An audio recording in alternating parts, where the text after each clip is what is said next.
experienced anything in my real life yet.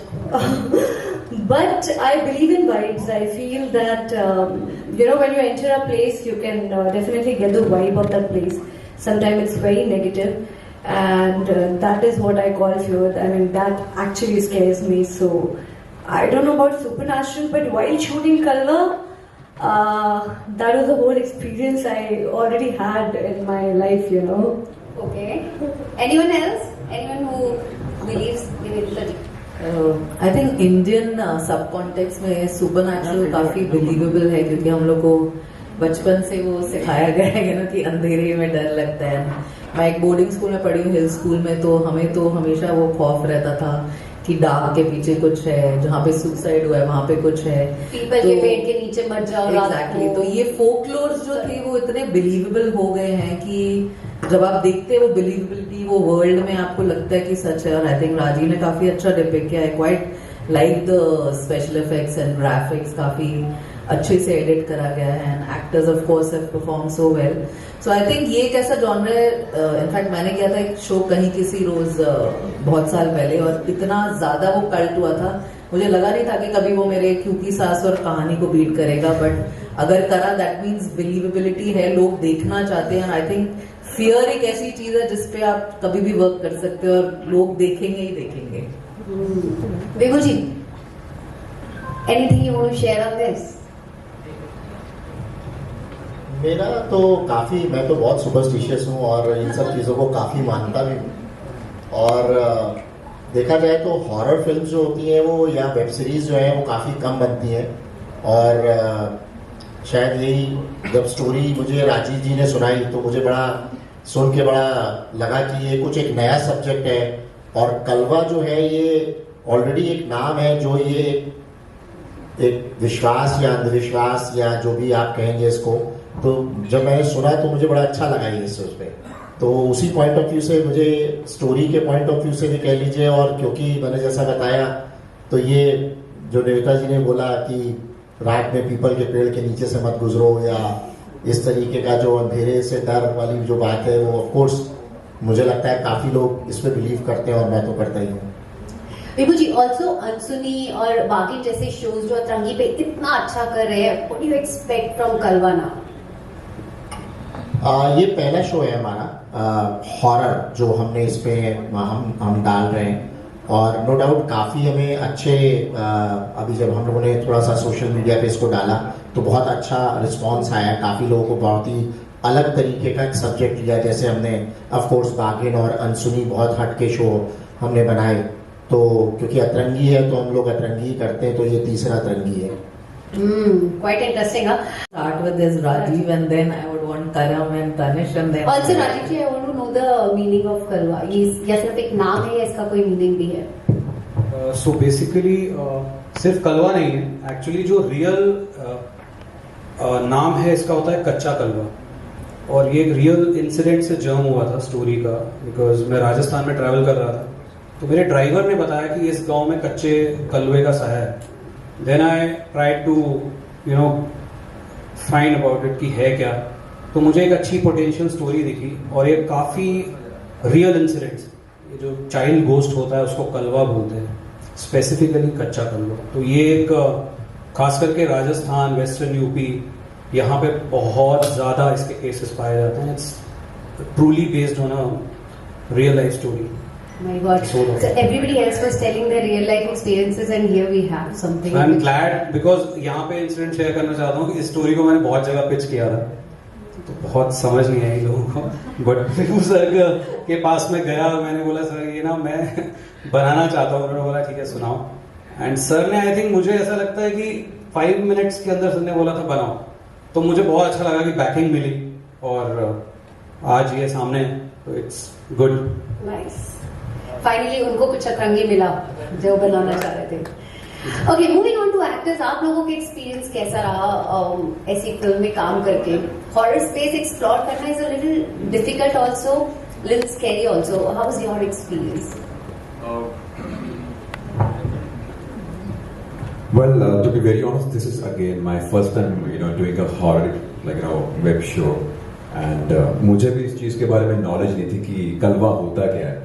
And when we were sitting for the narration and everything, Rajiv sir ने हमें जब narration दिया, that's the time when I figured out कि कलवे का मतलब क्या होता है, like कलवा.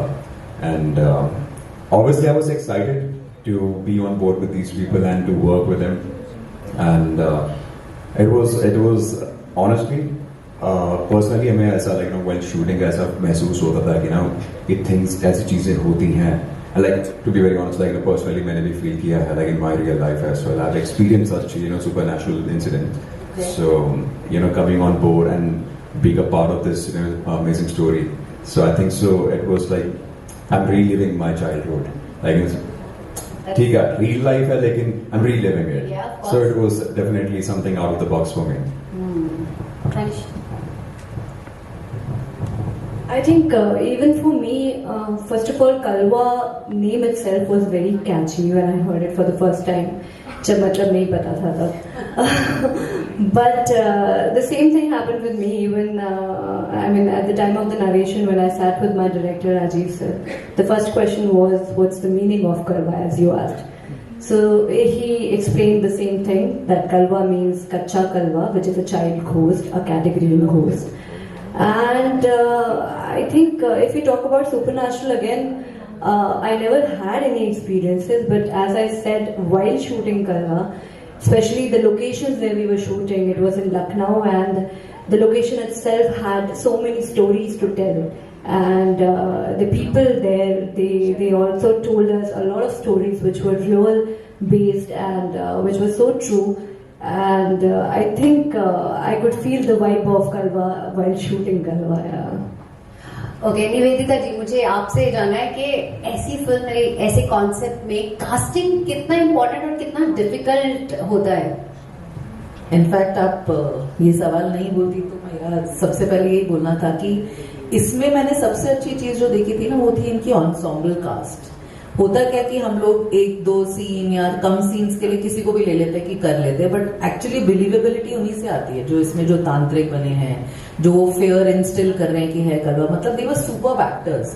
तो you want to see those good faces, so I have to compliment Nitin ji and Rajiv ji की उन्होंने उसमें नहीं कॉम्प्रोमाइज किया. यूजुअली क्या होता है कि कंटेंट में चलिए मेन पे करते हैं कॉन्सेंट्रेट और पर हॉरर ऐसी चीज है कि उसमें एक डायलॉग वाला, मतलब वो बच्चा देखिए वो इतना मतलब वो आपको घोस्टली फील देता है कि जब वो नीचे से करम के पैर से आता था, मैं भी वो थोड़ी सी होगी कि ये कब शॉट था, ये मैंने मिस कर दिया क्या. So I think the ensemble cast is very, very good. I have to compliment you. And casting is very, very important because horror is something that if they don't show the fear, then there is no fear. हम लोग तो fiction देख रहे हैं ना, हमारे लिए तो ये एक बनावटी कहानी है, तो believability comes on how they are going to depict it. And I think whatever 5-7 people who were there, I think the cast is there, very, very good cast. So मुझे तो वो fear था, and like I said, execute काफी अच्छा किया था.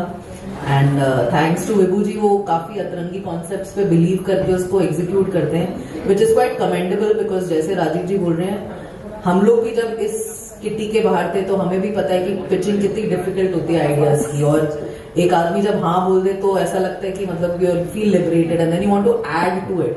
सो I am sure जो एक आइडिया हमको मिला था राजस्थान से to what it became today is really epic, and it's something which we are sitting here and doing a big release. So I think congratulations to all of us. Plan करते हो बनाने के लिए, अगर थोड़ा सा उसके बारे में बताएं. और नितिन सर, आपसे जानना चाहूंगा कि किस तरह का डिस्कशन हुआ था ये शो के लिए विभू सर के साथ. सब पहले आप तो शो ऑफ कोर्स चैनल है तो कॉमर्शलाइजेशन तो होता ही है, उसके अंदर हर चीज़ को सेट किया जाता है और ये देखा जाता है कि मैक्सिमम ऑडियंस उसके अंदर आए और कंटेंट देखे. क्योंकि अभी क्या है कि ऑडियंस का जो ड्यूरेशन है, उसका जो स्टिकिंग पॉइंट है कह लीजिए, वो भी बहुत कम हो गया जब से रील्स आई हैं. तो आप जितनी जल्दी ऑडियंस को, और जब तक आप कुछ डिफरेंट टाइप के आप कंटेंट उनको नहीं दिखाएंगे तो ऑडियंस आपके एप्लीकेशन पे या कंटेंट पे टिकेगी नहीं, रुकेगी नहीं. तो इसलिए कंटेंट बहुत सुने जाते हैं हमारे यहाँ. हमारी पूरी टीम, खासतौर से निवेदिता जी, इस पे काफ़ी वर्किंग करती हैं, और फिर 100 चीज़ें सुनने के बाद मेरे पास 10 चीज़ें आती हैं, और 10 सुनने के बाद वो 4 ही रह जाती हैं, क्योंकि उसका इतना फिल्टर होता है कि हमको हर चीज़ देखनी पड़ती है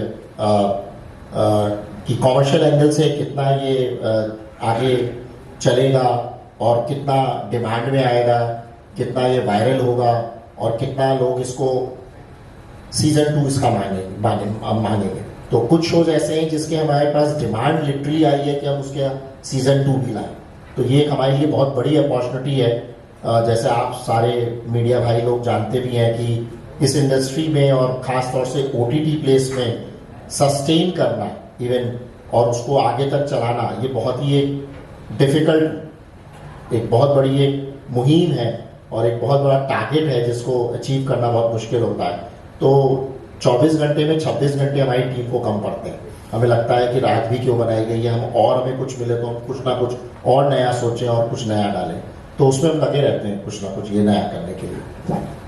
नितिन सर, इसका डिस्कशन जब राजू जी ने हमसे किया तो मुझे कुछ नया दिखा कि कलवा और कच्चा कलवा, फिर हमने जो गूगल पर सर्च किया तो एकदम नया सब्जेक्ट, नई चीज़, नई कहानी जो अभी तक बनी नहीं है।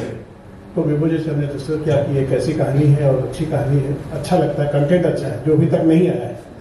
तो बाकी तो क्रिएटिव तो विभू जी है ही, वो समझ गए कुछ नई चीज़ है अच्छी।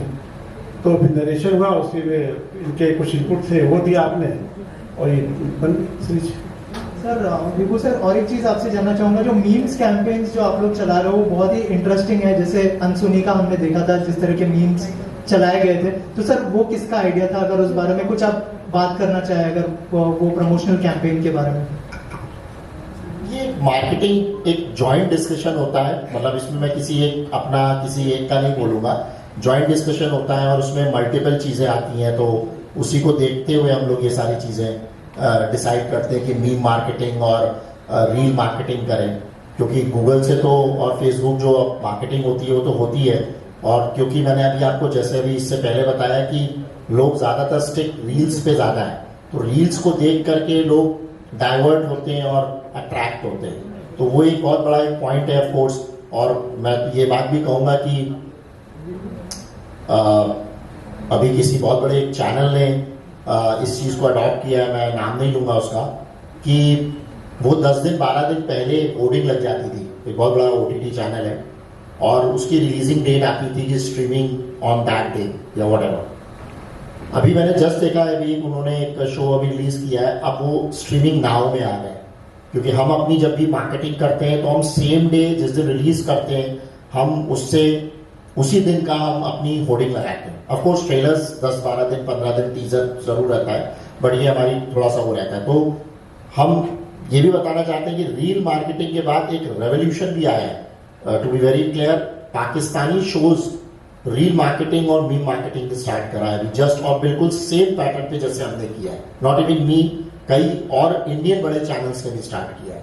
तो इसका जरूर बहुत बड़ा इम्पैक्ट है और इफेक्ट है, और थोड़ा लोग देखते भी हैं, समझते भी हैं क्या फर्क पड़ रहा है। राजू सर, मैं आपसे जानना चाहूंगा, आपने स्टोरी लिखी है, मैं ये जानना चाहूंगा कि जो फिल्म बनती है या वेब सीरीज बनती है, इसमें सबसे ज्यादा इम्पोर्टेंट साउंड का होता है। साउंड सबसे ज्यादा इम्पोर्टेंट, क्या कुछ तैयारी है कि किस तरह का कुछ है, कुछ हमें दर्शकों बताना चाहेंगे?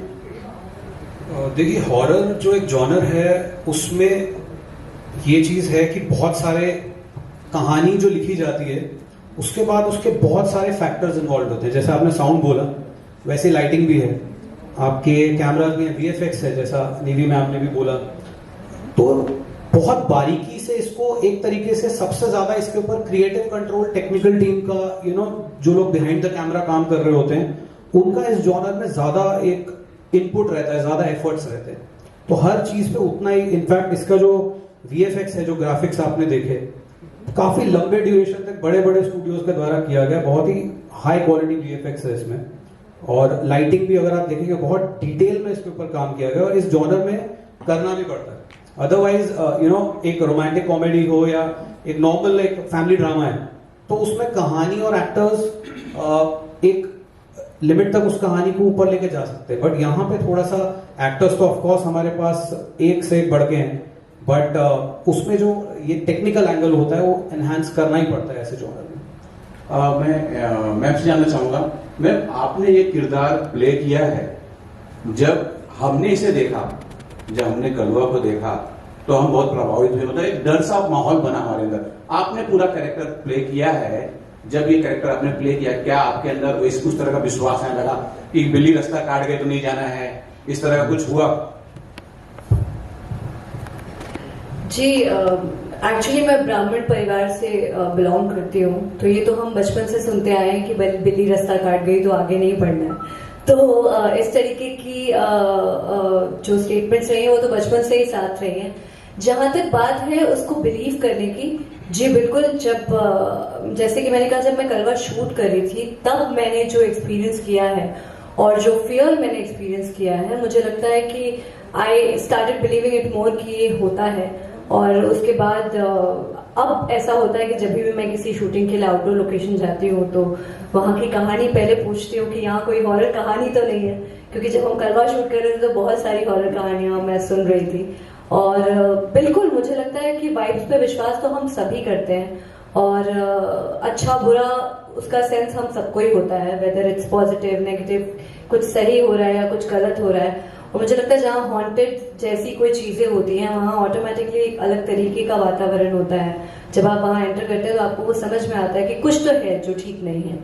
तो बिल्कुल विश्वास कलवा के बाद तो काफी बड़ा है, और अब कलवा आप सबके सामने आ रही है तो विश्वास बढ़ता ही जा रहा है। काम करो, क्या डिफरेंस महसूस करते हैं एज एन एक्टर, अगर कुछ शेयर करना चाहे आप, और एक्सपीरियंस के बारे में अगर बताएं कलवा। There's a huge difference, huge, I would say. Like you cannot even imagine, you cannot even measure it, to be very honest. I think so. I will like you said, like all thanks to Rajiv sir and Nitin Bhaiya. Like I'm really thankful to them कि ये opportunity दी उन्होंने मुझे, because you know you get to see the difference between the television and the web, because as an actor you have a liberty. And on the top of that, if your director actually gives you the liberty to do whatsoever you feel like as a character, but you know within the premises of your character, just do whatever you feel like. So I think so. ये वैसी बात हो जाती है कि शेर के मुंह एक बार खून लग गया तो दोबारा उसी की तरफ भागेगा। तो ऐसा है कि एक्टर के लिए होता है कि एक बार वेब कर लिया तो दोबारा वहीं भागेगा वो। So I think so it's another next level platform for all the actors. View sir, the way this side. So the way OTT platforms are showcasing the women characters in a superior way, और जो women centric subjects पे बनाए जा रहे हैं projects, कितने positive change मानते हैं, खासकर OTT मीडियम कितना बड़ा एक प्लेटफॉर्म मानते हैं, it's giving a boost to the women character. आपका थोड़ा क्वेश्चन दोबारा से एक बार पूछिएगा, थोड़ा और मैं समझ नहीं पाया। वुमेन सेंट्रिक सब्जेक्ट्स और वुमेन एम्पावरमेंट इश्यूज को लेके जो सब्जेक्ट्स पे बनाए जा रहे हैं, वो OTT प्लेटफॉर्म कितना बड़ा बून है, खासकर ऐसे सब्जेक्ट्स पे अगर देखा जाए तो पॉजिटिव इम्पैक्ट कितना है? हाँ, ऑफ कोर्स है ज़रूर, उस पर लोग देखना चाहते हैं, और वुमेन सेंट्रिक पे काफ़ी कुछ चीज़ें बन रही हैं। बट क्योंकि अगर इंडिया की बात करें तो हमारा जो देश है वो थोड़ा सा मेल फिगर को ज़्यादा तवज्जो देता है। अभी वहीं डाकू हसीना आ जाए तो शायद वो पिक्चर एक बार को कम चले, और वहीं डाकू भीमा सिंह आ जाए तो शायद एक बार को लोग ज़्यादा देखना पसंद करते हैं। तो ये एक थोड़ा सा अभी भी रूढ़िवाद हमारे यहाँ है, तो मैं उसको कहूँगा कि थोड़ा सा उसमें थोड़ा सा इस तरीके का चलता है। लेकिन मैं ज़रूर कहूँगा, हमारी जो मित्र हैं एकता जी, उन्होंने अभी एक शो बनाया है क्रू, जो बहुत अच्छा आपके सामने काम किया है। उसमें अगर देखा जाए तो वुमेन सेंट्रिक है, और इससे पहले भी एक हफ्ते पहले 15 दिन पहले मैंने सीरीज लॉन्च करी है वुमनिया, तो उसमें भी 5 बड़ी एक्ट्रेसेस को ही लेकर के मैंने किया है, इट्स डूइंग वेरी वेल। मेरे पास इवन साउथ अफ्रीका के उसके राइट्स मांगने की भी डिमांड आई है। तो काम भी करता है, और लोग अब उससे जागरूक भी हो रहे हैं, और लोग उसको देखना भी पसंद करते हैं। मेरे पास थोड़ा हॉरर का एक्सपीरियंस था इसके पहले। मैंने फिल्म की थी 1920 आई विल रिटर्न्स, उसके अलावा टीवी में भी मैंने कुछ शोज किए थे। तो इस सीरीज को करते वक्त क्या, जो हमारे डायरेक्टर साहब हैं, राइटर भी हैं, तो मेरे लिए ये रोल थोड़ा नया था, क्योंकि ये एक्चुअल में एक आदमी है दिल्ली के करोल बाग में, सेठ जी नाम है उसका, जो दिन में चाय बेचता है और रात को उसका इन सब चीज़ों पे पकड़ है। तो मेरे लिए इसमें एक थोड़ा ही नयापन था, और इंटरेस्टिंग भी था मेरे लिए थोड़ा सा, तो अच्छा था, मज़ेदार था। मैंने हॉरर किया इसलिए मैं डरता नहीं हूँ, लेकिन शूटिंग के दौरान वहाँ कुआं था, मैं और करण सीन कर रहे थे, वहाँ आग लग जाती है चारों तरफ हमारे, वह एक कुआं था, तो उस कुएं में मुझे एक बार खौफ हुआ था देख के रात के वक्त, वो मुझे भूला नहीं, अभी भी याद आता है मुझे कभी कभी, तो मैं डरा था एक बार वहाँ पर, तो बट अच्छा था। नहीं विकी जी, मैंने आपकी एक मूवी देखी थी जब मैं आपसे लखनऊ में मुलाकात हुई थी, तो मैं आपको बहुत अच्छे से वहाँ से मेरे को लगा, मैं जानता नहीं था बाय नेम ऑफ कोर्स, तो मुझे जब मिश्रा जी ने बताया कि विकी जी कर रहे हैं तो मैंने कहा अच्छा चलो चलो मिलाते हैं। आपको याद नहीं होगा, मैं आपसे लखनऊ में मिला था, आपको फर्स्ट टाइम मिला तो आपकी एक पिक्चर आई थी इमरान हाशमी के साथ जिसमें आप एक कमरे में ऊपर बंद होते हैं और आप राज टू करेक्ट, तो उससे मैं आपके उस रोल से बड़ा प्रभावित था। मैंने देखा, मैंने कहा ये है, मैंने कहा वाह, वो भी हॉरर था, शक्ल ही ऐसी है सारी। निवेदिता जी आपसे जानना चाहिए, आपने बड़े एक सेकंड सर, बाकी एक्टर्स सभी बोले सवाल है सर, प्लीज। जी बस शक्ल ही ऐसी होगी। प्लीज। मेरा मैंने तांत्रिक का रोल किया है इसमें, बाबा जो है अघोरी, और नितिन सर के साथ काम करना तो मेरा पहले से एक्सपीरियंस रहा है। ये 5वां प्रोजेक्ट है जो उनके साथ मैंने किया है। इससे पहले एक फिल्म थी शूद्र द राइजिंग, फिर दूसरी एक प्रणाम एक मूवी थी, एक और बगावत अभी आने वाली है, फिर कलवा एक और सीरीज आने वाली है सुर्ख। तो ये 5वां प्रोजेक्ट है मेरा उनके सर के साथ। तो जब मुझे कॉल आया इस कैरेक्टर के लिए कि एक तांत्रिक का कैरेक्टर है, नितिन सर ने मुझे ऑफिस में बुलाया और फिर राजीव सर से मिला मैं, तो इन्होंने बताया कि एक series we are planning to making a series कलवा।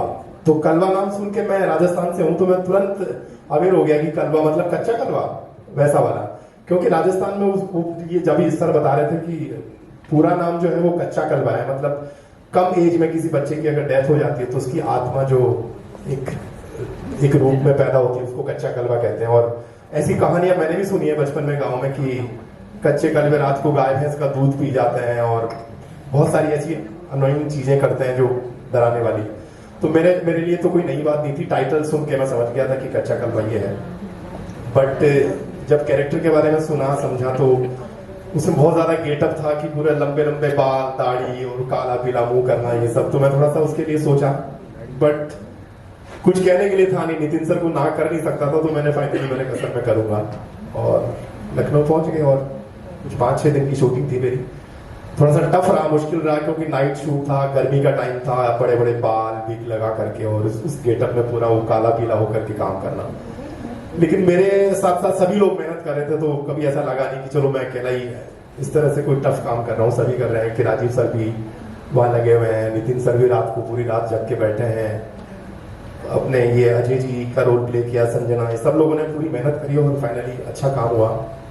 हमारी कॉस्ट्यूम डिजाइनर थी सीबेल, यहाँ बैठी है वो भी, उसने पूरा लुक डिजाइन किया, तो मजा आया कैरेक्टर करके। अब बाकी हमने अपना काम किया मेहनत से, अब आपके हाथ में है इसको लोगों तक पहुंचाएं, जन जन तक और देखें तो लोग लाइक करेंगे। मैं भी थोड़ी अपनी तारीफ करना चाहता हूँ। इस टीम के साथ मैंने 4 सीरीज की हैं। ऐसा कहते हैं कि एक्टर को एक चैनल जब कोई रोल देता है तो फिर गैप के बाद दूसरे में रिपीट करता है। तो मैंने एक साथ 4 सीरीज की हैं जिसमें नितिन सर और विभू सर का बहुत बड़ा हाथ है। मैं सबके सामने इनको थैंक यू कहना चाहता हूँ कि जब मुझसे कहा गया है कि आपको वापस लिया जा रहा है तो मुझे बहुत खुशी हुई अंदर से। Thank you sir.